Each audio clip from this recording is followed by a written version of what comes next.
umva rero mubwirire bagize mwana wanjye, ndagusabye uzajye witwararika muri ibi bihurimo, sibyo?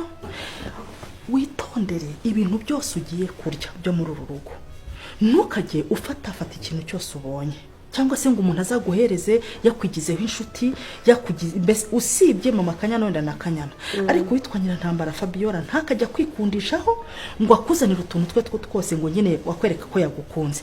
Uzajye witwararika, sibyo? Ega ma sinzi impamvu mba numva uwahangayika. Njye nibaza yuko nta kintu naba pe, kubera ko igihe cyose nakuriye hano iyo mba ndi umuntu wo gupfa pe mba narapfuye. Rero mpamya yuko Imana ikirinze umuntu icyo umuntu uwo ari we wese yakorera undi. Oya, ntabwo nkwemerera gutyo, biratandukanye n'ibyo uvuze mbere. Ntabwo mvuge iri jambo uvuze nyuma, ahubwo iryo uvuze mbere ngo reka ngo mumango Imana ngo yarandinze, ngo yandinze cya gihe. Umenye ko ubu ngubu aho bigeze, niba azajya bashyira ibyo kurya ku meza, uzajye urindira kugira ngo mwese mugire gute musangire. Bashyirara ku meza wiserve nawo biserve ko bivuye mu gisorori kimwe.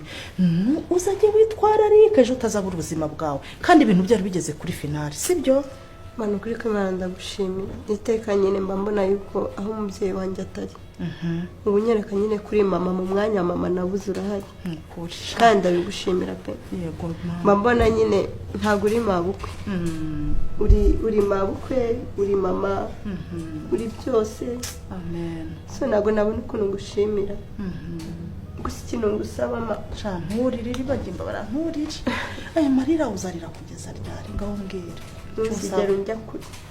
Nina kubera n'umwana mubi uzabyirengagize wumve ko ndi umwana wawe. Ukomeze umbe hafi. Kuri nzabyitwararika pe. Ndagukunda urabizi cyane riba. Mana ukuri kw'Imana sinabona uburyo nagushimira.